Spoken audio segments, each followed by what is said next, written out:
हमारा 8 मॉड्यूल है cognitive restructuring इन anxiety.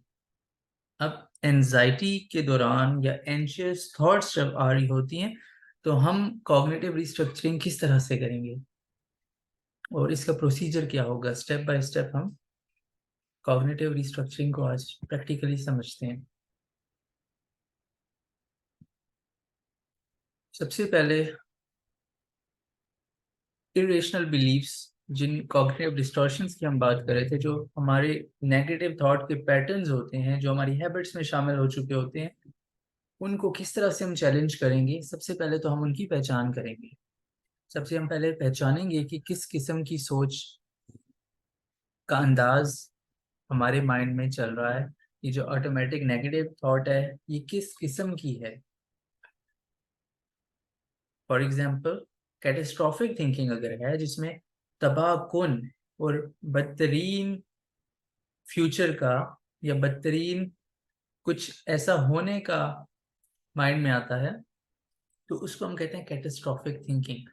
उसकी हम पहचान करेंगे कि अगर कोई शख्स अपने फ्यूचर को लेकर, अपने रिलेशनशिप्स को लेकर, अपने काम को लेकर कोई तबाहकुन सोच रखता है फ्यूचर के लिए कि कुछ बहुत बुरा हो जाएगा, तो ये कैटास्ट्रॉफिक थिंकिंग है।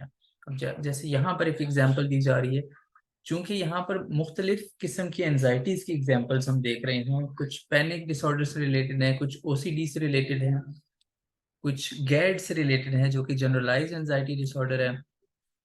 इसी तरह से कुछ चीजें हम पीटीएसडी की देख रहे हैं, पोस्ट ट्रॉमेटिक स्ट्रेस डिसऑर्डर, जिसमें भी शदीद एंजाइटी हो सकती है। तो ये सारे एंजाइटी से रिलेटेड डिसऑर्डर होते हैं, लेकिन इनमें चूंकि एंजाइटी पाई जा रही होती है और वो एंजाइटी सेम होती है, और मोस्टली उसको ट्रीट करने का मेथड भी सेम होता है।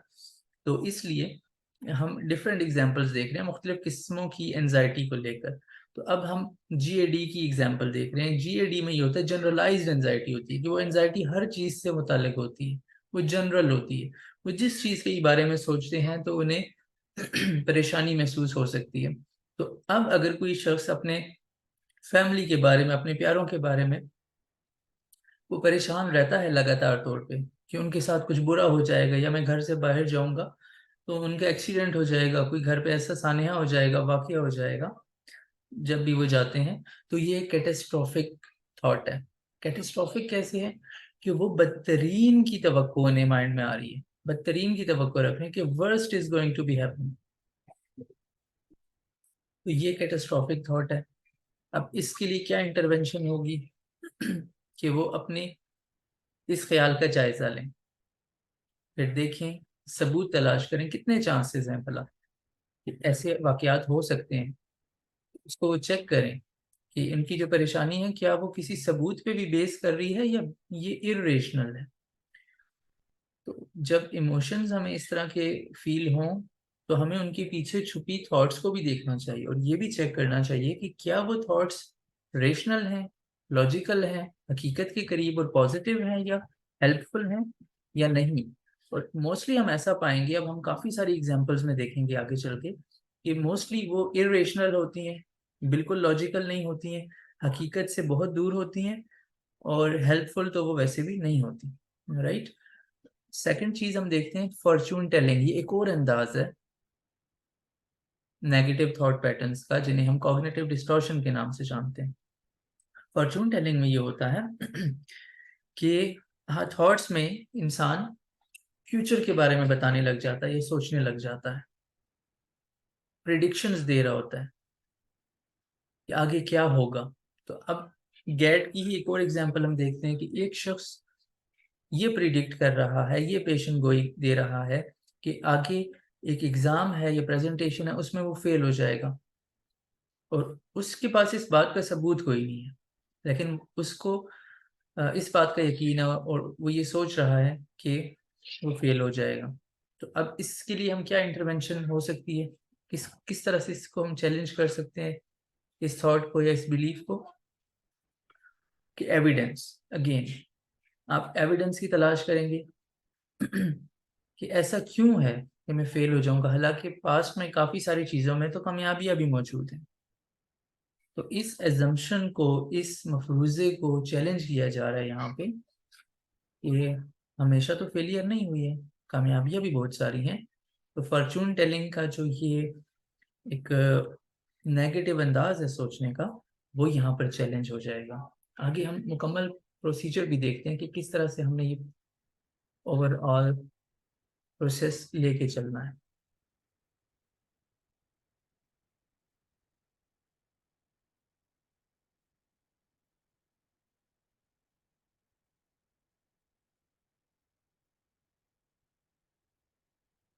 ऑलराइट, अब व्हाट इफ सिनेरियोज अगर आ जाते हैं, व्हाट इफ सिनेरियोज यानी कि अगर ऐसा हो गया, अगर बदतरीन हो गया और उसके चांसेस कोई नजर नहीं आ रहे लॉजिकली, या कोई चीज हमें ऐसा लग नहीं रहा कि वो आती हुई नजर आ रही है, लेकिन जस्ट थॉट्स में। तो व्हाट इफ सिनेरियोज या व्हाट इफ सिचुएशंस को किस तरह से हमने डील करना है, कि अगेन हम उन्हें कहेंगे कि आप अपनी व्हाट इफ को रीफ्रेम करें। अगर आप कह रहे हैं कि अगर आप फेल हो गए, तो आप इसको इस तरह से भी सोच सकते हैं कि अगर आप पास हो गए तो क्या होगा। अगर कोई चीज बुरी हो गई, इसको यूं भी रिफ्रेम किया जा सकता है, अगर वो चीज अच्छी हो गई तो क्या होगा। तो इस तरह से हम व्हाट इफ सिनेरियोज को भी रिस्ट्रक्चर कर सकते हैं। इसी तरह से इनटॉलरेंस ऑफ अनसर्टेनिटी, इंसान का ये नेचर है कि जब उसे अनसर्टेन फ्यूचर का सामना करना पड़ता है, कि कुछ चीज़ें उसे समझ नहीं आ रही कि आगे क्या होने जा रहा है, गैर यकीनी कैफियत, गैर यकीनी सूरत हाल जब होती है और उसे आंसर्स नहीं मिल रहे होते, तो वो परेशान भी होता है। वो जवाबात हासिल करने की कोशिश भी करता है, वो उसके लिए जोर भी लगाता है उस हालत को सर्टन बनाने के लिए, कि उसको श्योरिटी, यकीन हासिल हो जाए। लेकिन ऐसा नहीं हो पा रहा होता, और वो एक एनजाइटी की अजीब सी सिचुएशन बन जाती है। तो ये इंसान का नेचर होता है। बहरहाल कम या ज्यादा होना इसका ये मैटर करता है, कि अगर अनसर्टेनिटी बिल्कुल इंटॉलरेंस हो गई है, इंटॉलरेंस से मुराद वो काबू में नहीं आ रही है, उसका क्या करना है हमें। तो अक्सर ऐसा जनरलाइज एनजाइटी डिसऑर्डर में हो सकता है कि आपको हर चीज़ से रिलेटेड एनजाइटी हो रही होती है कि आगे क्या होगा क्या होगा, और यकीन की सूरत हाल नहीं होती, बल्कि गैर यकीनी, बेयकीनी की कैफियत होती है, और वो उनको तकलीफ भी दे रही होती है, क्योंकि वो क्लैरिटी चाह रहे होते हैं कि आगे क्या नजर नजर नहीं आ रहा, तो वो क्या होने जा रहा है। तो इसकी क्या इंटरवेंशन हो सकती है, इसको हम कैसे डील कर सकते हैं, कि आप उन्हें टॉलरेंस की स्किल सिखाते हैं, कि आप अनसर्टेनिटी को एक्सेप्ट करना सीखें, आप पहले से प्लानिंग करें, आप पहले से तैयार रहें कि आगे आप एक्सपेक्ट ये करें कि अनसर्टेन रहेंगी चीजें। हर चीज का जवाब आपको अभी नहीं मिल जाएगा, हर चीज आपको अभी मालूम नहीं हो जाएगी, हर चीज आपके सामने नहीं आ जाएगी। जब आप पहले से यही एक्सपेक्ट करेंगे, तो धीरे धीरे ये जो अनसर्टेनिटी का फियर है, ये इससे जो आपको इमोशनल पेन हो रहा है, वो कम होता चला जाता है। तो इसमें माइंडफुलनेस टेक्निक्स शामिल हो सकती हैं। जब आप माइंडफुल रहते हैं, प्रेजेंट में रहते हैं, चीज़ों को जज नहीं कर रहे होते, नॉन जजमेंटल रहते हैं, अपने ओपिनियन को रोक रहे होते हैं और क्यूरियस हो रहे होते हैं, ऑब्जर्विंग बन रहे होते हैं, आप चीज़ों को ज़्यादा ऑब्जर्व कर रहे होते हैं, और अपने पॉइंट ऑफ व्यू को आप जरा साइड पे रख देते हैं वहाँ पे।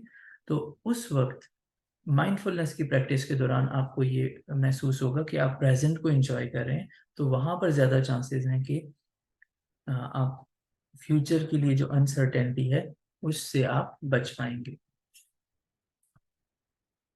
आगे चलते हैं, कुछ कॉग्निटिव रिस्ट्रक्चरिंग की एक्सरसाइजेज हैं। ये तो हमने कुछ एग्जांपल्स देख ली इन शॉर्ट, लेकिन इसका पूरा प्रोसेस क्या है, आप कैसे कर सकते हैं कॉग्निटिव रिस्ट्रक्चरिंग अपनी थॉट्स की। तो सबसे पहले आइडेंटिफाइंग द सिचुएशन। अब सिचुएशन बहुत मैटर करती है, कॉन्टेक्स्ट बहुत इंपॉर्टेंट होता है, कि वो चीज़ हुई कब है, क्या हालत थी उस वक्त, क्या हो रहा था उस वक्त, ये बहुत इंपॉर्टेंट होता है। तो जो तकलीफ दह सिचुएशन थी उसके बारे में आप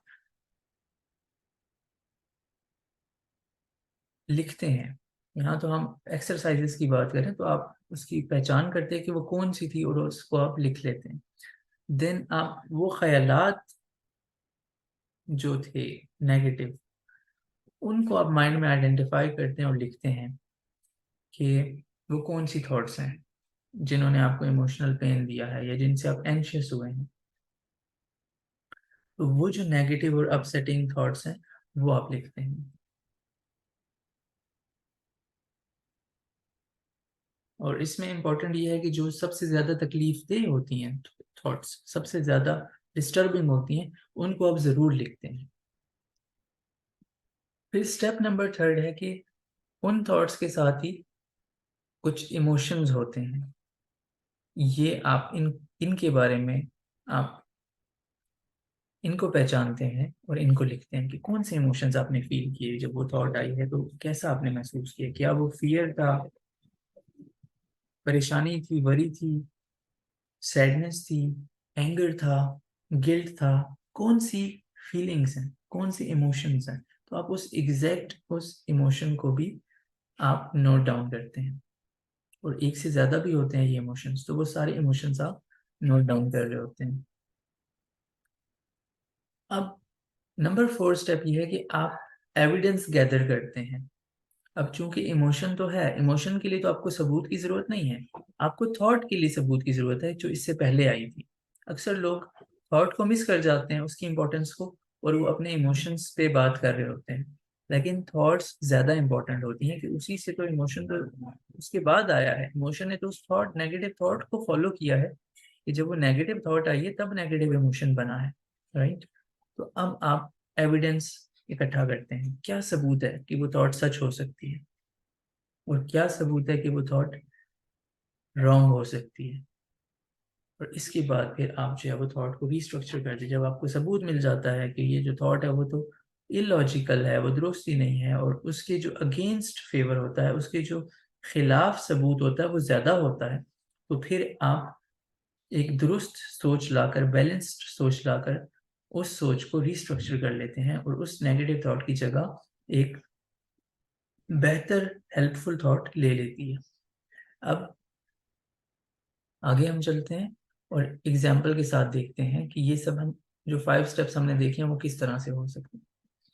सबसे पहले देखें, सिचुएशन है फॉर एग्जाम्पल कि आप काम से लेट हो रहे हैं, और माइंड में सोच आती है कि मैं कभी टाइम पे जाता ही नहीं हूँ, मैं हमेशा देर हो जाती है, मुझे हमेशा लेट हो जाता हूँ।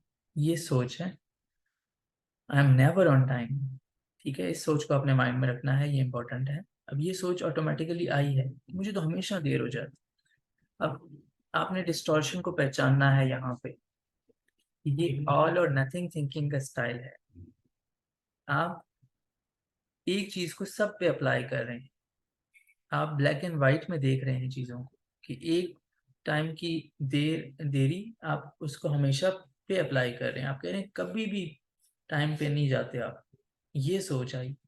और ये इस डिस्टॉर्शन की कौन सी टाइप हुई, कौन सी कॉग्निटिव डिस्टॉर्शन है, जो हम 12 से 15 डिस्टॉर्शंस पढ़ते हैं जो टाइप्स होती हैं, उनमें से कौन सी है ऑल और नथिंग। इस तरह का सोचने का अंदाज है ये। तो इसमें इंसान कहता है कि मैं कभी भी कुछ सही नहीं करता, I never do things right. तो ये इसी की एक किस्म है कि I am never on time.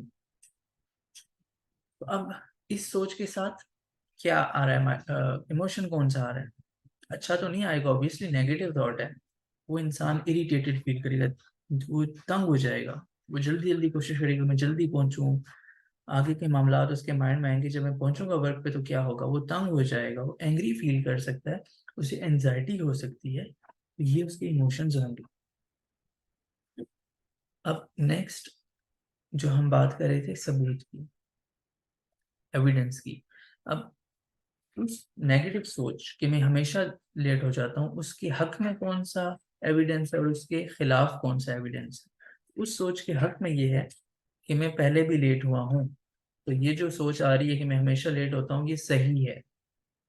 उसके हक में, उस सोच के हक में जो सबूत आ रहा है वो ये है। और उस सोच के खिलाफ क्या सबूत आ रहा है कि हाँ, 8 से 10 टाइम्स तक, 8 में से 10 दफा तो मैं सही टाइम पे पहुंचता हूँ, कभी कभी हो जाता है 1-2 दफा। राइट, हफ्ते में यानी एक आध बार ऐसा हो जाता है। तो ये उस सोच के खिलाफ है एविडेंस कि मैं हमेशा तो लेट नहीं होता। ये उसके खिलाफ आ गया। 8 में से 10 दफा तो मैं टाइम पे पहुंचता हूँ, इट मीन्स कि वो सोच गलत है, तो ये प्रूव हो गया। यहाँ पर ये साबित हो गया ना कि वो जो थॉट है वो रॉन्ग है, क्योंकि ये तो 8 दफा 10 में से सही टाइम पे पहुंचते हैं, इक्का दुक्का देरी हो जाती है, राइट। अब आप बताएं कि क्या ये जो थॉट है वो दुरुस्त थी? नहीं थी। उसके अगेंस्ट जो एविडेंस है वो इतना बड़ा एविडेंस मिला कि वो हमेशा तो ऐसा है ही नहीं, वो तो बहुत कम ऐसा होता है। तो अब यहाँ से मालूम हुआ कि वो थॉट ना सिर्फ नेगेटिव थी बल्कि वो हकीकत पर मबनी भी नहीं थी और इलॉजिकल थी, राइट। अब आप उस थॉट को चैलेंज करते हैं। एक स्टेटमेंट आप लिखेंगे कि हाँ, आज मैं इस काम से देर हो गई है मुझे, ठीक है। यानी आप बिल्कुल टोटली उस चीज़ का इनकार नहीं कर रहे कि गलती है कोई, या आपको देर हुई है, उस चीज़ का आप इनकार तो नहीं करें, आप उसको तस्लीम करें कि हाँ, मुझे आज काम से देर हो गई है, लेकिन लेकिन आप उसका जवाब पेश करते हैं, आप उस थॉट को चैलेंज कर रहे हैं। काफ़ी दफ़ा आप टाइम पे भी पहुंचे हैं, या कभी कभी मुझसे सुबह देर हो जाती है, राइट। तो ये चीज़ है। अब एक आप अल्टरनेटिव थॉट ले आएंगे उसकी जगह। अब आप अल्टरनेटिव थॉट ले आएंगे जो कि बैलेंस थॉट होगी, और आप खुद को वहां पे समझा रहे होंगे कि अगर ये जो एक दो दफा भी आप लेट हो जाते हैं, इसको आप इम्प्रूव कर सकते हैं। तो अगर आप 30 मिनट पहले उठ जाएं, अब आपने अपने आप को ये थॉट नहीं दी है कि बजाय ये सोचने के कि मैं हमेशा देर हो जाती है, क्यों ना पॉजिटिव और प्रैक्टिकल सोचा जाए कि इसको इम्प्रूव कैसे कर सकते हैं। तो मुझे 30 मिनट जल्दी जागना हो ताकि मुझे देर ना हो, और हो सकता है कि उसके लिए आपको 30 मिनट जल्दी सोना भी पड़ जाए, राइट। तो इस तरह से हम कॉग्निटिव रीस्ट्रक्चरिंग प्रैक्टिस करते हैं। तो हमने देखा कि सबसे पहले हमने कॉग्निटिव डिस्टॉर्शन को पहचानना होता है कि कौन सी है, राइट।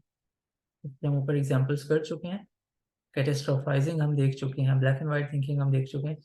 तो ये सबसे पहले पहचान करते हैं कि कौन सा अंदाज है सोचने का।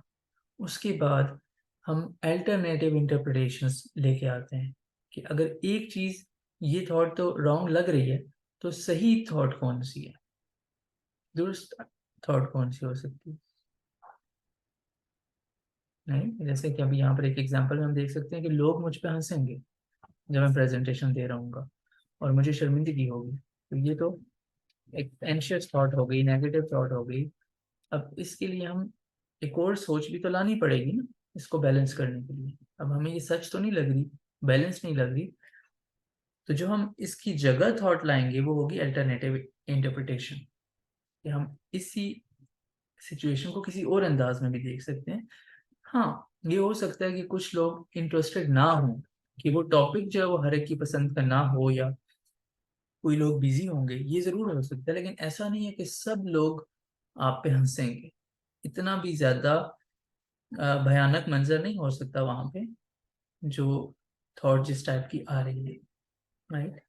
तो हो सकता है कुछ लोग इंटरेस्टेड नहीं होंगे, बिजी होंगे, अपने मोबाइल फोन यूज कर रहे होंगे, मे भी ये आप सोच सकते हैं कि ऐसा हो सकता है। लेकिन कुछ लोग ऐसे भी होंगे जो आपकी प्रेजेंटेशन को सुन रहे होंगे, उन्हें इंफॉर्मेटिव लग रहा होगा, उन्हें अच्छा फील हो रहा होगा, तो वहां पर मिक्स्ड ऑडियंस रिस्पॉन्स होगा।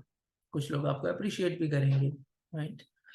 तो इस तरह से आप एक अल्टरनेटिव इंटरप्रिटेशन लेकर आते हैं। और नेक्स्ट चीज ये कि एविडेंस बेस्ड थिंकिंग होती है, आपके पास सबूत होता है। आप जब थॉट आती है आप उसके हक में भी सबूत देखते हैं, आप उसके खिलाफ भी सबूत देखते हैं। तो जो चीज़ आपको प्रूवन लग रही होती है, जो चीज़ एविडेंस बेस्ड लग रही होती है, उस तरह से जब आप सोचते हैं तो ये कहलाती है एविडेंस बेस्ड थिंकिंग।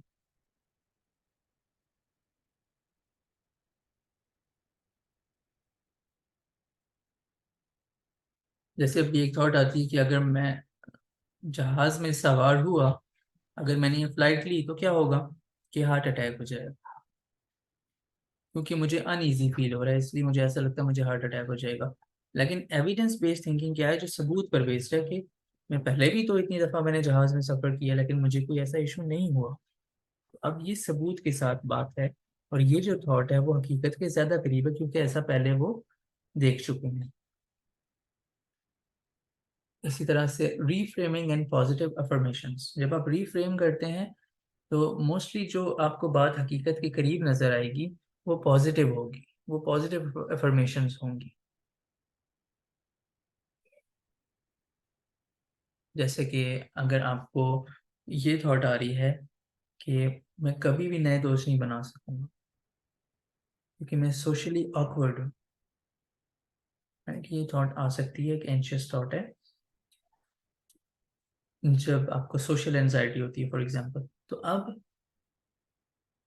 इसको आप उस नेगेटिव थॉट को कैसे रिफ्रेम कर सकते हैं? अफर्मेशन की सूरत में भी कर सकते हैं कि ऐसा नहीं है कि मैं कभी नए दोस्त नहीं बना सकूँगा।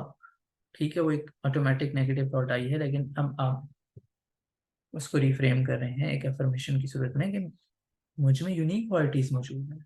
हर इंसान में होती हैं, राइट? यूनिक क्वालिटीज़ मौजूद हैं और मैं न्यू कनेक्शंस बना सकता हूँ, और ऐसा करना मेरे लिए एक ज़बरदस्त अपॉर्चुनिटी होगी। तो जब आप इस चीज़ को एक चैलेंज के तौर पे देखते हैं और आप अपनी क्वालिटीज़ को देखते हैं, तो ये एक तरह से पॉजिटिव अफर्मेशन की सूरत में आपने कॉग्निटिव रिस्ट्रक्चरिंग की है। नेक्स्ट मॉड्यूल हमारा है रिलैक्सेशन एंड कोपिंग स्किल्स। अब क्लाइंट्स को सिखाई जाती है रिलैक्सेशन की टेक्निक्स। आइए देखते हैं। पीएमआर, प्रोग्रेसिव मसल रिलैक्सेशन, इसमें होता यूं है, इसके पीछे साइंस ये है कि जब आपकी मसल्स टेंस होते हैं, तो जब आपके मसल्स टेंस होते हैं तो उनको अपने रिलैक्स इस तरह से करना होता है कि आप उनको पहले मजीद टेंस करते हैं, राइट? और फिर आप उनको रिलैक्स कर देते हैं। फॉर एग्जांपल, आप अपनी फिस्ट को, आप अपनी मुट्ठी को ज़ोर से बंद करते हैं और आप प्रेशर डालते हैं बहुत ज़्यादा ज़ोर से। ये आप अभी करके देख सकते हैं। तो ऐसा होगा कि आपको बहुत ज़्यादा स्ट्रेस हाथ में और पेन सी सिचुएशन कंडीशन होगी। अब आप उसको कुछ सेकंड्स के बाद, जैसे 8 से 10 सेकंड्स के बाद आप उसे ओपन कर देते हैं। तो अब आपको रिलैक्सेशन महसूस हो रही है, राइट? इसी तरह से हमारी सारी बॉडी वर्क करती है। फॉर एग्जांपल, आपको नेक में स्ट्रेन है, आपको बैक में है स्ट्रेस, राइट? तो ये जो टाइटनेस है, ये बॉडी के डिफरेंट हिस्सों में महसूस हो सकती है। ये जो हम स्ट्रेस की बात करें, ये स्ट्रेस मेंटल भी हो सकता है, फिजिकल भी होता है, खिंचाव, टेंशन। तो आप जब अपने उन मसल्स को एक दफा टेंस करके फिर रिलैक्स करते हैं तो वो रिलैक्स हो जाते हैं। तो ये एक्चुअली पीएमआर है, यानी प्रोग्रेसिव मसल रिलैक्सेशन। और ये हेड टू टो तक, सर से लेकर पाँव तक के मसल्स के लिए इस्तेमाल की जा सकती है। यानी आप हर मसल को पहले उस पर प्रेशर डालते हैं। इसकी आप वीडियोस यूट्यूब पे देख सकते हैं कि किस तरह से इसको कर रहे होते हैं। यानी आपने सर से पाँव तक की एक एक मसल को लेकर, कुछ लोग इसको पाँव से सर तक लेके आते हैं, कुछ लोग सर से स्टार्ट करके पाँव तक लेके जाते हैं। हर मसल को डिफरेंट मसल ग्रुप से होते हुए आप कवर कर रहे होते हैं और उनको स्ट्रेस दे रहे होते हैं और फिर रिलैक्स कर रहे होते हैं। इससे यूँ होता है कि आपकी सारी बॉडी रिलैक्स हो जाती है। और ये बात आप याद रखें, जब आपकी बॉडी रिलैक्स होती है तो ये एक फेवरेट और इम्पॉर्टेंट कोटेशन है साइकोलॉजी में कि जब आपकी बॉडी रिलैक्स होगी तो एक जो एंशियस माइंड है, एक जो स्ट्रेसफुल माइंड है, वो एक काम और रिलैक्स बॉडी में नहीं रह सकता। इससे क्या पता चलता है कि जब आपकी बॉडी रिलैक्स हो जाएगी, आपका माइंड भी रिलैक्स हो जाएगा। तो ये इतनी इम्पोर्टेंट है। नेक्स्ट, डायफ्रेगमेटिक ब्रीदिंग, जिसे बेली ब्रीदिंग भी कहा जाता है, डीप ब्रीदिंग भी कहा जाता है। ये सांस लेने का एक अंदाज है जिसमें आप स्लोली ब्रीथ कर रहे होते हैं, जिसमें आप स्लोली ब्रीथ करते हैं। अब इसके क्या बेनिफिट्स होते हैं, यानी अक्सर क्लाइंट्स हमसे कहते हैं कि ये तो हम करते रहते हैं, हमें तो हर कोई डीप ब्रीदिंग का कहता है, इससे तो कोई बेनिफिट नहीं होता। मतलब ब्रीदिंग से क्या होता है, हमें तो मेडिसिन चाहिए, ब्रीदिंग से कैसे हम ठीक हो जाएंगे। यानी वो इन चीज़ों को इतनी इम्पोर्टेंस नहीं दे रहे होते, एटलीस्ट वो मेंटली उसको इतनी इम्पोर्टेंस नहीं दे रहे होते हैं। तो ब्रीदिंग को अगर देखा जाए तो ऑब्वियस सी बात है, इम्पोर्टेंट तो है, इम्पोर्टेंट तो ब्रीदिंग है, लेकिन इसके थ्रू थेरेपी या रिलैक्सेशन, इसको एज ए टेक्निक यूज करना, ये बहुत ज़्यादा इम्पोर्टेंट है। इतनी ज़्यादा इम्पोर्टेंट है कि इस पे वर्क के ऑर्गेनाइजेशंस बन चुकी हैं, हिंदुस्तान की ब्रेथ वर्क है, तो इस तरह की बहुत सारी ऑर्गेनाइजेशंस बन चुकी हैं जो सिर्फ ब्रीदिंग के थ्रू आपका इलाज करते हैं, फिजिकल इलनेसेस का भी और साइकोलॉजिकल इश्यूज का भी। तो ये इस हद तक इम्पोर्टेंट हो सकती है। इसकी बहुत सारी टाइप्स होती हैं, किस तरह से आपने ब्रीथ करना है, इसका बेसिक क्या है, इसकी क्या बेनिफिट्स होते हैं। इस सबसे पहले तो जब हम देखते हैं, जब बंदे को एनजाइटी होती है, उसकी जो सांस है वो फूलता है, उसका जो ब्रीदिंग पैटर्न है वो इम्बैलेंस हो जाता है। तो ये ब्रीदिंग पैटर्न्स को बैलेंस करती है सबसे पहले तो, जिसको हम डायफ्रेगमेटिक या स्लो ब्रीदिंग कह रहे हैं। तो वो सबसे पहले तो इनकरेक्ट ब्रीदिंग पैटर्न्स को करेक्ट करती है। सेकंड ये कि आप जानते होंगे कि हार्ट रेट जो है वो इंक्रीज कर जाता है स्ट्रेस के दौरान और एंजाइटी के दौरान। तो अब ये स्लो ब्रीदिंग हार्ट रेट को भी रिड्यूस कर देती है। ये भी इसका प्रैक्टिकल और साइंटिफिक बेनिफिट है। तीसरा ये है कि जब ब्रीदिंग पैटर्न्स आपके करेक्ट हो जाते हैं, हार्ट रेट आपका रिड्यूस हो जाता है, और आप जब डीप ब्रीथ करते हैं और जो आप एक्सेल करते हैं तो वो एक लंबा सांस होता है, आप ज़्यादा देर तक एक्सेल करते हैं उसमें, तो उससे आपकी जो बॉडी में कार्बन डाइऑक्साइड है वो कम होता चला जाता है। आप स्लोली ब्रीथ करते हैं, ऑक्सीजन बॉडी में एंटर होता है ज़्यादा, और जब आप देर तक एक्सेल करते हैं तो वो कार्बन डाइऑक्साइड जो बॉडी में है वो अब कम होता है। इन तीनों चीज़ों का ये बेनिफिट होता है, ये रिजल्ट निकलता है कि आगे आपको स्ट्रेस और एंजाइटी कम महसूस होगी, आपको एंजाइटी और स्ट्रेस कम फील हो रहा होता है, आप रिलैक्स्ड महसूस करते हैं। तो इसको आप इस तरह से प्रैक्टिस कर सकते हैं कि आप नाक के जरिए सांस अंदर लेके जाते हैं, इनहेल करते हैं, क्योंकि अब आप ऑक्सीजन अंदर लेके गए। अब आप महसूस करें कि आपका जो एब्डोमेन है, जो बेली है, पेट आपका बाहर की तरफ आया है, क्योंकि अब हवा अंदर गई है, सांस अंदर गया है, आपका जो एब्डोमेन है उसने राइज किया, वो ऊपर की तरफ हुआ है, उभ रहा है वो। अब ये आपने 4 सेकंड्स के लिए इनहेल किया, अब जो आप एक्सेल करेंगे वो आप 6 सेकंड्स के लिए करेंगे, आप 6 तक काउंट करेंगे, एक रिलैक्स्ड अंदाज में आप एक्सेल करें।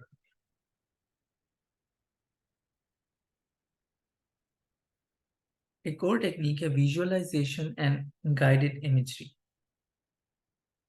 अब जब हमें नेगेटिव थॉट्स आ रही होती हैं, ऑटोमेटिक नेगेटिव थॉट्स आ रही होती हैं, ये जो हमारी एजम्पशंस होती हैं, यानी कॉग्निटिव डिस्टॉर्शंस से हम गुजर रहे होते हैं, तो उस वक्त हमें कामनेस और रिलैक्सेशन की नीड होती है।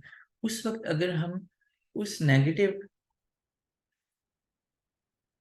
टाइम पीरियड में कुछ अच्छा विजुअलाइज करते हैं, फॉर एग्जांपल आइज क्लोज कर ली जाएं, और कोई आपका जो फेवरेट व्यू है, जिस तरह की जगह पर आप अक्सर होना चाहते हैं, आप देखना चाहते हैं, जाना चाहते हैं, आप उसको इमेजिन करते हैं, आप उस जगह को इमेजिन करते हैं, तो आपको अपनी बॉडी रिलैक्स्ड होती हुई महसूस हो सकती है। तो ये है विजुअलाइजेशन, यानी आप इमेजिन कर रहे होते हैं, आप विजुअलाइज कर रहे होते हैं।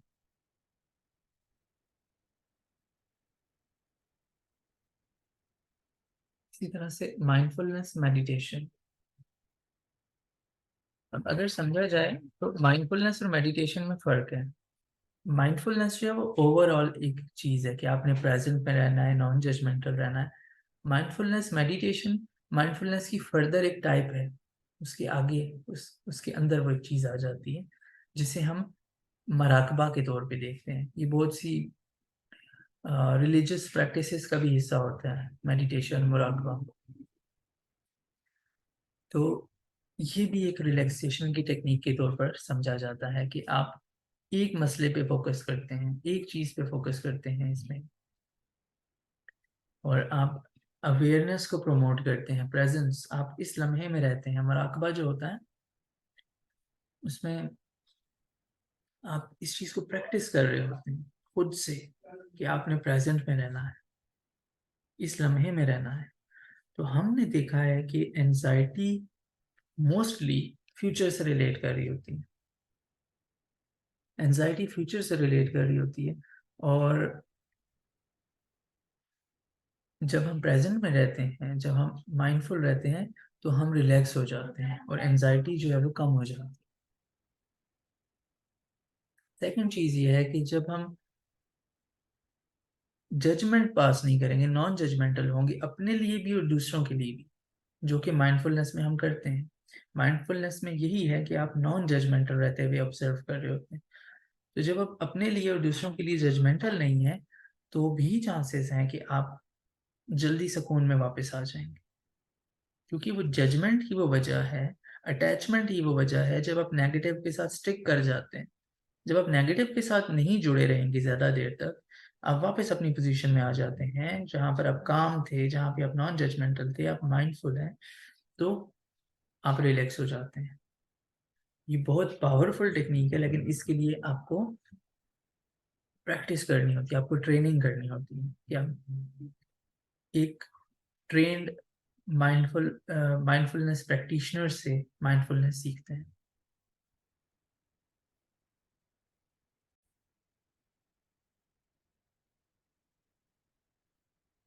ब्रीदिंग को हम माइंडफुल रहने के लिए भी इस्तेमाल कर सकते हैं, यानी माइंडफुल ब्रीदिंग के थ्रू। माइंडफुल ब्रीदिंग से ये मुराद है कि जब आप सांस लें, सांस तो वैसे हर वक्त इंसान ले ही रहा होता है, तो जब आप सांस ले रहे हो तो आप इंटेंशनली सांस ले रहे हो, आपका फोकस आपकी सांसों पे हो, और आप सांसों के जरिए अपने इस लम्हे में, प्रेजेंट मोमेंट में, आप सांसों के जरिए मौजूद होंगे। आप अपनी सांसों पे फोकस कर रहे हैं, और सांसें चूंकि हर नए लम्हे में एक नई सांस आ रही होती है, इट मीन्स कि जब आप अपनी सांसों पे फोकस कर रहे हैं, तो यू आर बीइंग माइंडफुल, आप इस लम्हे में मौजूद है। जब आप इस वक्त की होती हुई चीजों पे फोकस कर रहे होते हैं, इसका ये मतलब होता है कि आप माइंडफुल है, आप फोकस्ड है, आप नॉन जजमेंटल है, और आप इस लम्हे में मौजूद हैं, आप प्रेजेंट फोकस्ड है। देन बॉडी स्कैन मेडिटेशन, ये भी एक स्ट्रेस को कम करने की टेक्निक है, और माइंडफुलनेस टेक्निक है। इसमें ये होता है कि आप अपने बॉडी के जिस हिस्से में पेन या स्ट्रेस महसूस कर रहे होते हैं, जहाँ पर, तो आप वहाँ पर सिर्फ अपनी अटेंशन पे करते हैं। आप वहाँ पे जस्ट क्या करते हैं कि अपने माइंड से उस पार्ट पे फोकस करते हैं और डीप ब्रीथ करते हैं। इस तरह से आप रिलैक्स हो जाते हैं। जैसे एक तो हमने पीएमआर की बात की थी, प्रोग्रेसिव मसल रिलैक्सेशन, तो उन मसल्स को आप टेंस करके रिलीज करते हैं, तो उनसे टेंशन जो है वो रिलीज हो जाती है और वो रिलैक्स हो जाते हैं। इसी तरह से बॉडी स्कैन से ये मुराद है कि आप, फॉर एग्जांपल, आप बैक में पेन फील कर रही है, स्ट्रेन फील कर रहे हैं, खिंचाव है, अब आप आराम से बैठ जाते हैं या लेट जाते हैं, और मेंटली आप स्कैन करते हैं कि कहाँ पे आपको तकलीफ हो रही है, और अपना फोकस वहां पे ले जाते हैं, अपनी तवज्जो आप बॉडी के उस पार्ट पे ले जाते हैं और ब्रीदिंग करते हैं, और इस तरह से वो पार्ट रिलैक्स हो जाता है। अक्सर देखा जाता है कि जो लोग माइंडफुली नहीं चल रहे होते और वो कहीं खो जाते हैं फ्यूचर या पास्ट में, और चल तो ये रहे हैं प्रेजेंट में, लेकिन उनका माइंड कहीं और वॉन्डर कर रहा है, तो वो जल्दी थक जाते हैं, उनकी टांगों में पेन होता है। लेकिन अगर वो माइंडफुली वॉक करते हैं, अपनी उनकी इर्द गिर्द चीज़ों पे तवज्जो है, पास्ट या फ्यूचर में नहीं खोए हुए, और अभी वो अपने हर स्टेप पे तवज्जो करके चल रहे हैं, वो इतना नहीं थकेंगे। इसका ये मतलब हुआ कि हमारी जो प्रेजेंस है, हमारी जो माइंडफुलनेस है, वो बड़ी स्ट्रांग होती है, वो बड़ी स्ट्रांग होती है।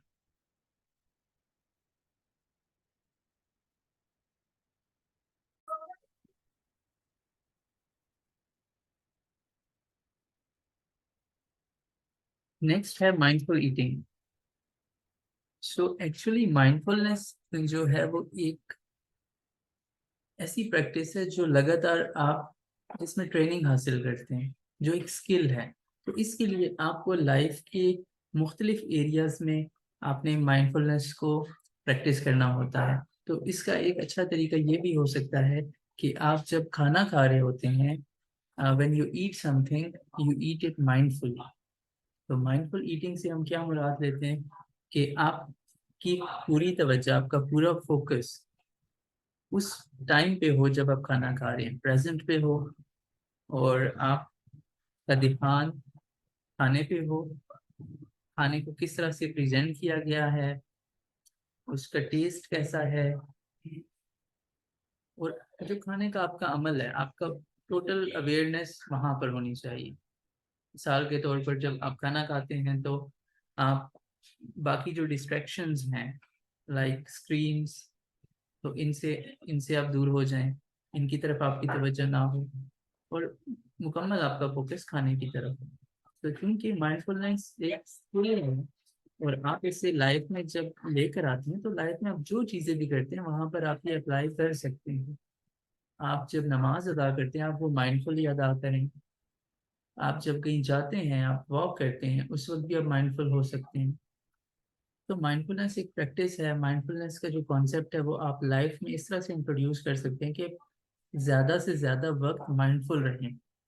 जिस तरह से हमने माइंडफुलनेस की डेफिनेशन की है कि आप प्रेजेंट में रहते हैं, नॉन जजमेंटली रहते हैं, आप अपने इंटरनल और एक्सटर्नल जो इन्वायरमेंट है, आप उसको भी ऑब्जर्व कर रहे होते हैं, और उन सब चीज़ों से अवेयर होते हैं, प्रेजेंट में रहते हैं। सो इसका एनजाइटी से क्या लिंक है? एनजाइटी के बारे में साइकोलॉजिस्ट और जो रिसर्चर्स हैं, जो इसके एक्सपर्ट्स हैं, उनके अकॉर्डिंग ऐसा है कि जब आप फ्यूचर के बारे में परेशान होते हैं, तो वो आपको एनजाइटी की तरफ लीड करता है। तो इसलिए माइंडफुलनेस बहुत हेल्पफुल हो सकती है। देन हम बढ़ते हैं प्रॉब्लम सॉल्विंग स्ट्रेटजीज की तरफ, कि आप एनजाइटी और एनजाइटी से रिलेटेड जो दूसरे मसाइल हो सकते हैं, तो आप उनको सॉल्व कैसे करना है। सबसे पहले हम एनजाइटी के ट्रिगर्स को आइडेंटिफाई करेंगे कि स्पेसिफिक इंडिविजुअल के लिए कौन से ऐसे ट्रिगर्स हैं, ऐसी कौन सी सिचुएशंस हैं, ऐसे कौन से लोग हैं, ऐसी कौन सी जगह हैं, ऐसे कौन से हालात हैं जहाँ पर उन्हें एनजाइटी का सामना करना पड़ सकता है, या ऐसी कौन से ख्यालात हैं जो उन्हें एनजाइटी की तरफ लेके जा सकते हैं। जैसे कि एग्जांपल दी जा रही है कि जब आप पब्लिक स्पीकिंग से घबराते हैं, पब्लिक स्पीकिंग आपको एनजाइटी देती है, तो आप ट्रिगर्स को आइडेंटिफाई करें। ये ट्रिगर है आपका कि आप लोगों के सामने बात करने से घबरा रहे हैं, दिस इज योर ट्रिगर। ये आपको एंशियस करता है। यहाँ हमने उस ट्रिगर की पहचान की। सबसे पहला स्टेप ये है कि आपको मालूम होना चाहिए, आप अवेयर हो कि किस चीज से आपको एनजाइटी हो रही है। देन इस आइडेंटिफिकेशन के बाद आप प्रॉब्लम को डिफाइन करते हैं कि बेसिकली इशू है क्या। ये तो मालूम हो गया पब्लिक स्पीकिंग का, फॉर एग्जांपल। अब आप क्लियरली उसको डिफाइन करते हैं कि मसला है क्या ऐसा है कि पब्लिक स्पीकिंग से क्या होता है, किस चीज़ की एंजाइटी। हो सकता है कि आपको कुछ भूल जाने का खदशा हो, कि आप कुछ भूल जाएंगे, रुक जाएंगे, और कॉन्फिडेंट नहीं लगेंगे और आपको ऐसा लगेगा कि यू आर फीलिंग एम्बेरस्ड। तो ये आपने प्रॉब्लम को डिफाइन कर लिया। ये असल इशू ये है कि कहीं आप भूल ना जाएं। तो जब आप प्रॉब्लम को डिफाइन कर लेते हैं क्लियरली, तो फिर आपको सोल्यूशन आसानी से मिल पाएगा, राइट। पहले तो आपको ट्रिगर का मालूम हुआ, फिर आपने प्रॉब्लम को क्लियरली डिफाइन किया, अब आप आंसर की तरफ जा सकते हैं या अब आप उसके सोल्यूशन की तरफ जा सकते हैं। अब आप डिफरेंट सॉल्यूशंस जनरेट करें कि क्या क्या हल हो सकते हैं, क्योंकि एनजाइटी ऐसी चीज है कि जो आपको प्रेजेंट में नहीं रहने देती है। एक तो एनजाइटी के बारे में ये चीज फेमस है, वो आपको प्रेजेंट में नहीं रहने देती। दूसरा ये है कि ये आपको जजमेंटल बना देती है कि आप अपने बारे में नेगेटिव सोच सकते हैं एनजाइटी के दौरान और स्ट्रेस के दौरान। तो ये चीजें कॉमन है। और ये आपके रेशनल ब्रेन को बंद कर देती है, जो आपका लॉजिकल थिंकिंग का सिस्टम बनाया गया है, ये उसको शट डाउन कर देती है। लेकिन जब आप माइंडफुल होंगे और आप इस तरह से प्रॉब्लम सॉल्विंग माइंड रखेंगे इन स्टेप्स के थ्रू, कि एंजाइटी के दौरान भी आप सॉल्यूशंस जनरेट कर सक रहे हैं, तो फिर आप उस एंजाइटी पर काबू पा सकते हैं according to problem solving strategies और प्रॉब्लम सॉल्विंग थेरेपी। ये भी सीबीटी का ही हिस्सा है। अब आपको पता चल गया कि ये इशू है कि आप भूल सकते हैं या आपको वहाँ पर एंजाइटी हो सकती है लोगों के सामने, तो अब आप उसके specific different sort of solutions generate करते हैं और उन्हें अपने पास नोट डाउन करते हैं। यानी आप अगर भूल जाने का खर्चा है, रुक जाने का है, तो आप रिहर्सल कर सकते हैं। Solutions are always there, right. आप स्ट्रेस हो रहा है तो डीप ब्रीदिंग वहाँ पे कर सकते हैं। आप सपोर्ट सीख कर सकते हैं। अगर आपको स्पीकिंग, पब्लिक स्पीकिंग से उनके लिए इशू है, आप कोच की सपोर्ट सीख कर सकते हैं। अगर आपको भूलने का इशू हो सकता है, अगर रिहर्सल भी काम नहीं कर रहा, आप कुछ नोट्स अपने साथ रख सकते हैं, आपके हाथ में पेपर हो सकते हैं। तो ये वो सॉल्यूशंस हैं जो आप जनरेट कर सकते हैं। अब जब ये आपने सॉल्यूशन जनरेट कर लिए और आप उस सिचुएशन को फेस करेंगे, उस सिचुएशन में जाके आप वहाँ पर इम्प्लीमेंट करेंगे ये सारे जो आपने सॉल्यूशंस जनरेट की हैं। अब इन सॉल्यूशंस की वहाँ पे इम्प्लीमेंटेशन होगी और इवेल्युएशन होगी। तो वहां पर आप देख रहे होंगे कि ये सॉल्यूशन आपके लिए किस तरह से वर्क करते हैं। तो इनमें अगर यहाँ कोई इश्यूज आते हैं, तो फिर आप नेक्स्ट टाइम उनको मजीद इम्प्रूव कर सकते हैं, कुछ न्यू सॉल्यूशंस उनमें ऐड कर सकते हैं और सिचुएशन के अकॉर्डिंगली आप एडजस्ट कर सकते हैं।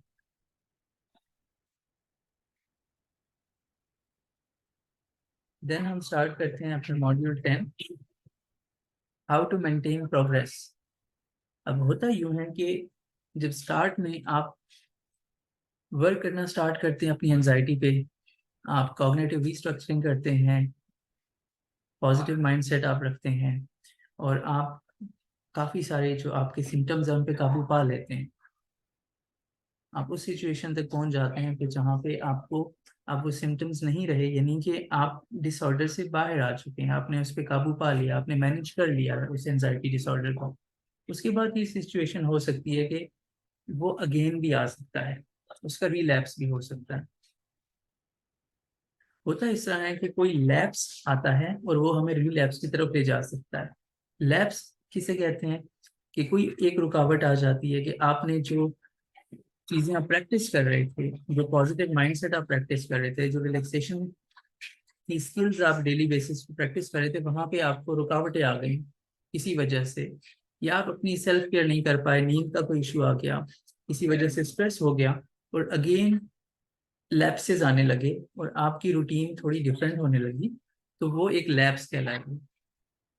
लेकिन अगर उस लैप्स की वजह से आपको अगेन वो सिम्टम्स आने लग जाते हैं एंजाइटी के, तो फिर ये एक रिलैप्स कहलाएगा।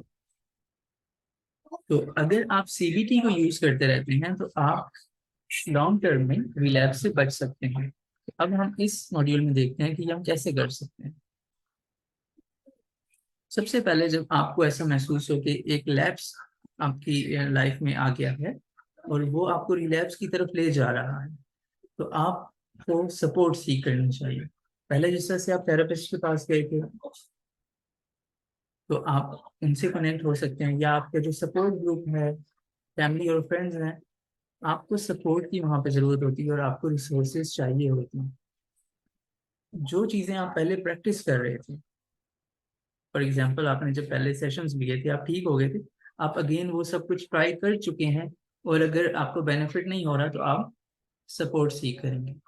इसी तरह से आपको मालूम कैसे होगा कि आप लैप्स से रिलैप्स की तरफ जा रहे हैं? अपने ऊपर ध्यान भी जरूरी है, सेल्फ मॉनिटरिंग भी जरूरी है, और उसके अकॉर्डिंग फिर आपने एडजस्ट भी करना है, जिस तरह से आप पहले करते रहे थे जब आपके सेशंस हो रहे थे, जब आपका ट्रीटमेंट चल रहा था। तो इसमें सेल्फ मॉनिटरिंग बहुत इंपॉर्टेंट होती है कि आपको एटलीस्ट मालूम तो हो, आप अवेयर तो हो कि आप किन हालात से गुजर रहे हैं, आप उसी तरह से कोपिंग स्ट्रेटेजी जो अप्लाई कर रहे हैं।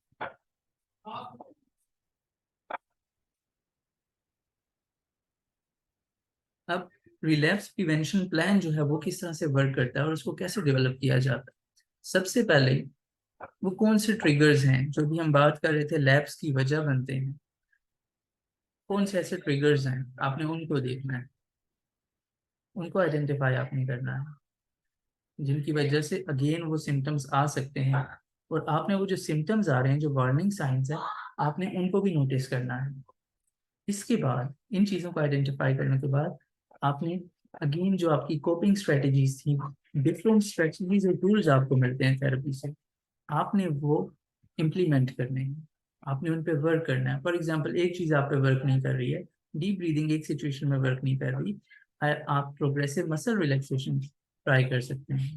अगर वो नहीं वर्क कर रही, आप मेडिटेशन ट्राई कर सकते हैं। तो आपके पास कोपिंग स्ट्रेटजीज और टूल्स मौजूद होते हैं, तो आप उनके अकॉर्डिंग अपना एक्शन प्लान बनाते हैं कि आप किस तरह से बेहतर महसूस कर रहे हैं। इसके साथ ही आप जो सीबीटी की एक्सरसाइजेस हैं, जो थॉट्स पे वर्क करना है, जो उनका इमोशंस पे असर होता है, वो तो आप पहले से समझते हैं। तो अब आपने वो कंटिन्यू करना है, सीबीटी को आपने कंटिन्यू करना होता है।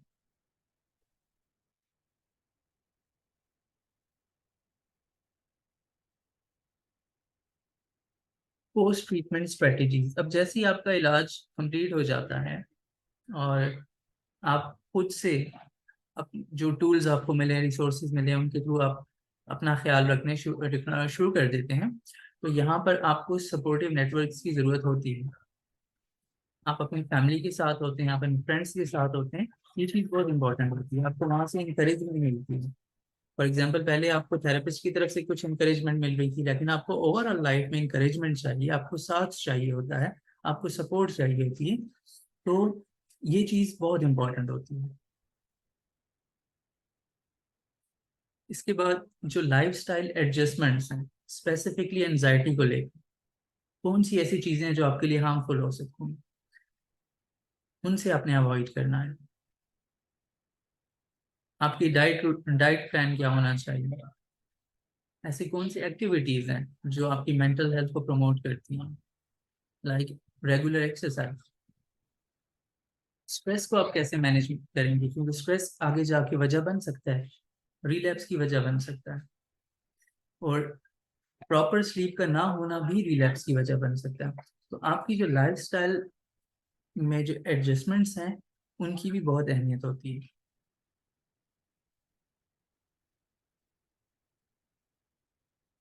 अब हम देखते हैं कि स्पेशल पॉपुलेशंस में किस तरह से सीबीटी अप्लाई की जा सकती है और सीबीटी की कल्चरल कंसिडरेशंस क्या हैं।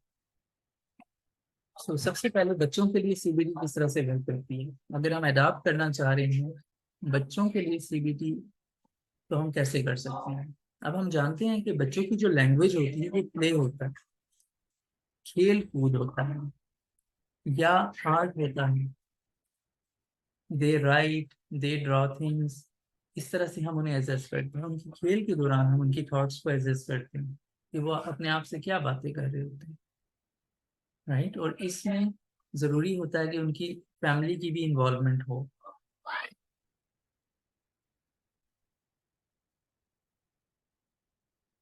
तो बच्चों की वर्बल स्किल्स इतनी नहीं होती, वो हर प्रॉब्लम को इतने अच्छे अंदाज में शेयर नहीं कर सक रहे होते हैं, तो इसलिए हम ड्राइंग के थ्रू, राइटिंग एनालिसिस के थ्रू और उनके प्ले के थ्रू हम उनकी असेसमेंट कर सकते हैं और उनके फियर्स तक हम पहुंच सकते हैं। और अब उनके लिए जो हम कॉन्सेप्ट्स, हम जो बात कर रहे थे कि कॉग्निटिव प्रोसेसेस हैं और ये जो फियर्स हैं, हम ये कॉन्सेप्ट्स उनको किस तरह समझा सकते हैं उन्हीं की लैंग्वेज में। जो उनके अकॉर्डिंग कॉन्सेप्ट्स हो सकते हैं, जिस तरह से वो स्टोरीज के थ्रू बातों को समझते हैं, इंटरेस्टिंग चीजों के थ्रू। जैसे कि एग्जांपल दी जा रही है वरी मॉन्स्टर्स। इस तरह से हम बच्चों को उनके अकॉर्डिंग कॉन्सेप्ट्स को विजुअलाइज करके सिंप्लीफाई करके समझाते हैं। तो अगर आपको वरी मॉन्स्टर फेस करने पड़ते हैं तो आप क्या करेंगे? आप डीप ब्रीदिंग करेंगे, या पॉजिटिव थॉट्स किस तरह से वहां पर नेगेटिव थॉट्स की जगह ला सकते हैं, और रिस्ट्रक्चरिंग किस तरह से कर सकते हैं। तो इसकी हम उनसे रोल प्ले करके उनको ये चीजें हम सिखा सकते हैं। अब यहाँ पे ये भी जरूरी होता है कि हम पेरेंट्स को इन्वॉल्व कर रहे हैं, उनके पेरेंट्स या केयर गिवर्स जो है उनको इन्वॉल्व करते हैं, क्योंकि बच्चों को रेगुलरिटी चाहिए होती है। उनका माइंड डाइवर्ट कर सकता है, वो चीजें स्किप कर सकते हैं। तो अब पेरेंट्स के साथ कोलेबोरेशन इंपॉर्टेंट होती है, ताकि अब जिन कॉग्निटिव और बिहेवियरल चेंजेस की तरफ हम लेके जाना चाह रहे हैं बच्चों को, तो पेरेंट्स में उसका बहुत अहम किरदार होता है कि पेरेंट्स भी उन चीज़ों पे वर्क कर रहे होंगे, उसी अंदाज में वो बच्चे भी वर्क करेंगे उन चीज़ों में। इसके साथ बच्चों को एक सेफ एनवायरनमेंट उनके लिए होना बहुत ज़रूरी होता है, जहाँ पे उन्हें ऐसा फील हो रहा हो कि उन्हें सुना जा रहा है, और वो उस एनवायरनमेंट को ट्रस्ट कर सकते हैं। तो जो थेरेपिस्ट हैं उनको भी इसके अकॉर्डिंग होना चाहिए, ऐसा स्पेस हो जहाँ पे बच्चे एट होम फील कर सकें, और वो अपनी जो उनकी थॉट्स हैं, फीलिंग्स हैं, वो इजीली शेयर कर सके। तो यहाँ पे एम्पैथी होना जरूरी है। ऐसी लैंग्वेज यूज की जाए जो एज अप्रोप्रिएट हो। इस तरह से हम बच्चों के लिए कॉग्निटिव बिहेवियरल थेरेपी को अडॉप्ट कर सकते हैं। अब एडोलसेंट्स के लिए हम किस तरह से सीबीटी को अडॉप्ट कर सकते हैं? टीनेजर्स के लिए हम सबसे पहले हम देखते हैं कि टीनेजर्स, इनका ज्यादा इंटरेस्ट जो होता है वो mobile phones, applications, social media, technology, इस तरह की चीज़ों में ज़्यादा होता है। तो अब इनके लिए हम मल्टीमीडिया और टेक्नोलॉजी को इनकॉर्पोरेट कर सकते हैं। यानी कोई इस तरह की एप्स हो सकती हैं जिनको यूज़ करेंगे, फॉर एग्जांपल जहाँ पर सीबीटी प्रोग्राम्स होंगे कि किस तरह से कॉग्निशंस को समझना है, किस तरह से उनको रिस्ट्रक्चर किया जा सकता है, कौन से बिहेवियरल मॉडिफिकेशन ज़रूरी होती है एंजाइटी के लिए, राइट।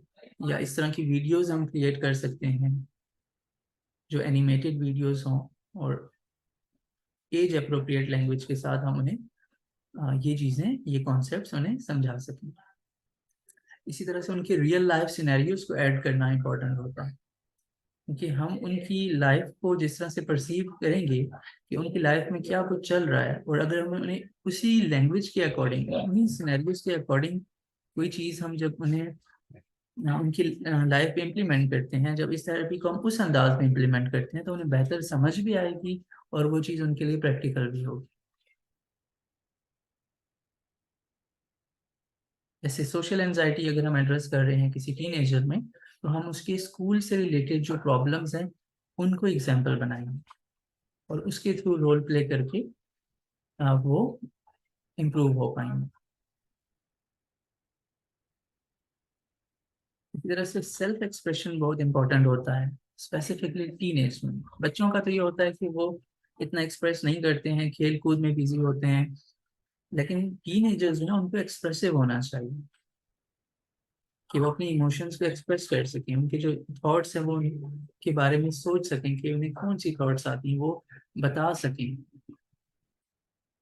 सो उनको हम इस तरह की एक्टिविटीज दे सकते हैं, लाइक जर्नलिंग, क्रिएटिव राइटिंग। ये एक्टिविटीज उनको दी जा सकती हैं कि वो अपनी थॉट्स और इमोशंस को एक्सप्रेस कर सकें, खासकर जब हम बात कर रहे हैं सीबीटी फॉर एंजाइटी की।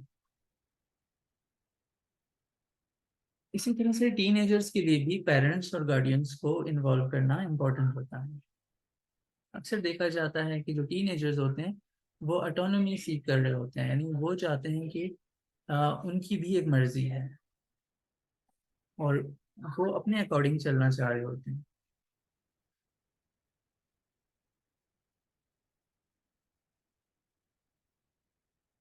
तो उन्हें इस तरह का एनवायरनमेंट प्रोवाइड किया जाना जो उनकी थॉट्स और परसेप्शन के अकॉर्डिंग हो, ये यहाँ पे इम्पोर्टेंट होता है।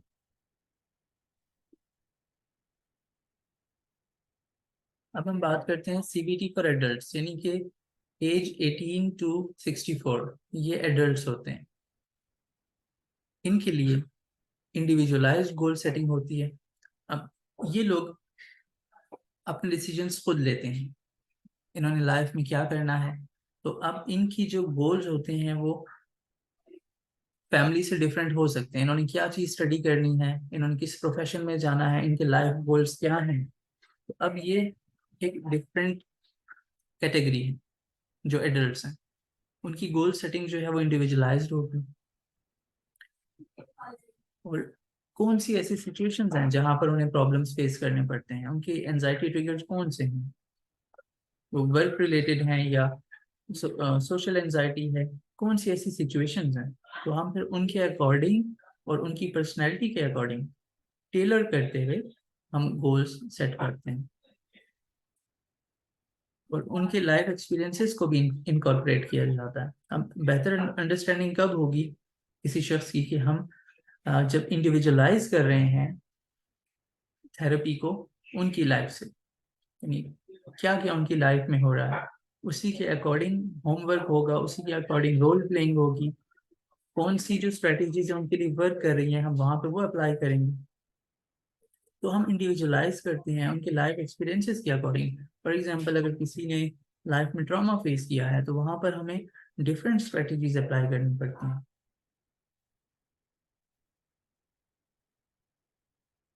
Then practical problem solving.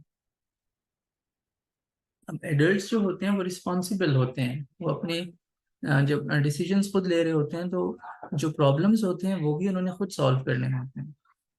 इनके चाहे वर्क से रिलेटेड इश्यूज हैं, फैमिली से रिलेटेड हैं, रिलेशनशिप्स के प्रॉब्लम हैं, तो उन्हें प्रॉब्लम सॉल्विंग करनी होती है, ये उनकी रिस्पॉन्सिबिलिटी होती है। सो उनको ऐसी स्किल्स देना कि वो प्रैक्टिकली अपने प्रॉब्लम्स को सॉल्व कर सकें।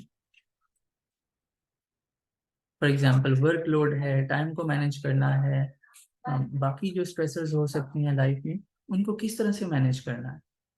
तो ये प्रॉब्लम सॉल्विंग जो स्किल्स हैं वो थेरेपी का हिस्सा होना जरूरी होती है। इसी तरह से सेल्फ मैनेजमेंट पर फोकस किया जाता है कि वो अपने आप को मैनेज कर सकें। यहाँ पे सेल्फ मैनेजमेंट से सेल्फ केयर भी मुराद है।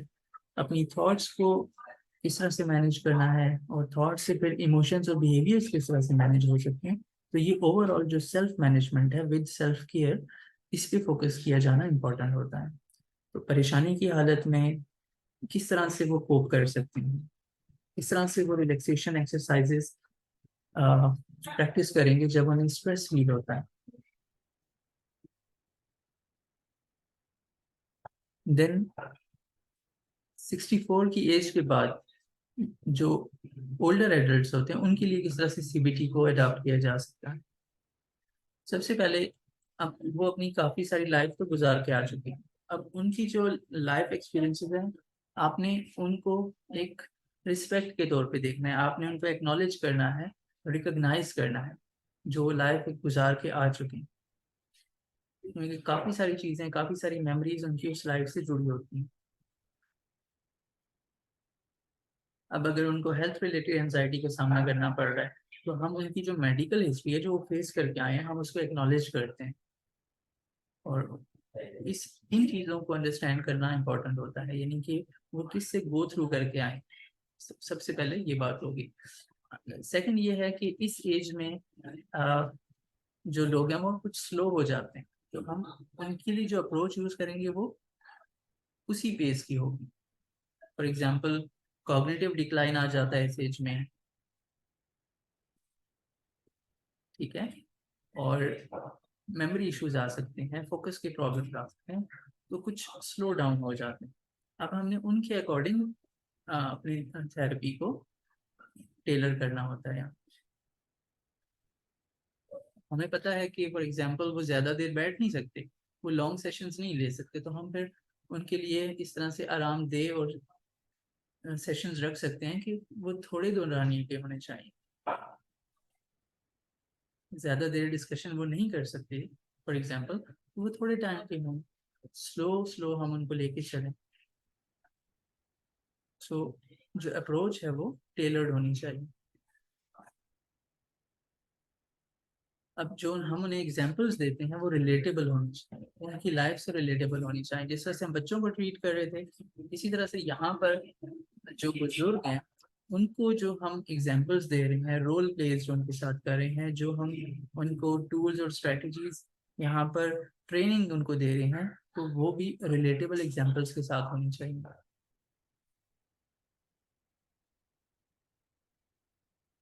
इसी तरह से सपोर्टिव नेटवर्क्स का होना बहुत ज़्यादा इम्पोर्टेंट होता है। बुजुर्गों के लिए भी सपोर्ट बहुत इंपॉर्टेंट होती है। अक्सर देखा जाता है कि एनजाइटी के और डिप्रेशन के जो ओल्डर एडल्ट्स होते हैं, तो वो उनका पहले तो डायग्नोसिस ही नहीं हो पाता।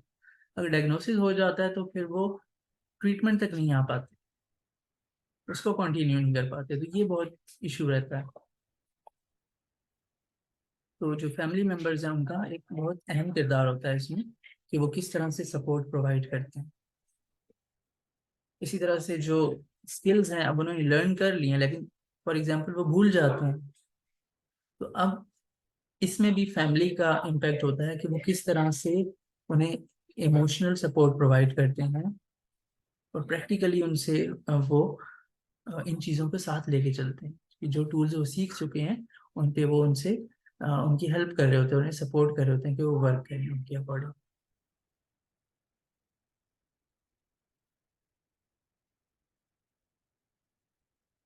अब हम देखते हैं कि सीबीटी में कल्चरल सेंसिटिविटी कितनी इम्पोर्टेंट होती है। अब क्लाइंट्स जो हैं वो डिफरेंट बैकग्राउंड से हो सकते हैं। थेरेपिस्ट के लिए ये इम्पोर्टेंट होता है कि वो उनके बैकग्राउंड के बारे में अवेयरनेस रखते हैं। एक तो वो अवेयरनेस रखते हैं, ये इम्पोर्टेंट होता है। इसकी अलग से ट्रेनिंग्स होती हैं डिफरेंट कल्चर्स को अंडरस्टैंड करने के लिए, वो उनके कल्चर को समझते हैं, तभी वो उनकी प्रॉब्लम्स को समझ पाएंगे, तभी वो उनके साथ एम्पैथाइज कर पाएंगे। तो एक तो ये चीज़ है। दूसरा ये कि उनको नॉन जजमेंटली ट्रीट करना है क्लाइंट्स को, यानी उनके कल्चर के लिए रिस्पेक्ट होनी चाहिए, चाहे उनका कल्चर आपके कल्चर से टोटली डिफरेंट है, मे भी कुछ बायसेस हो सकती हैं, लेकिन आपने थेरेपी में वो चीज़ें नहीं आने देनी। आपने एक रिस्पेक्ट और नॉन जजमेंटल वहाँ पे इन्वायरमेंट कायम करना होता है। जिस तरह से हम बात करते हैं डिफरेंट कल्चर्स की, जिस तरह इंडिविजुअलिस्टिक कल्चर होता है, कलेक्टिविस्ट कल्चर होता है।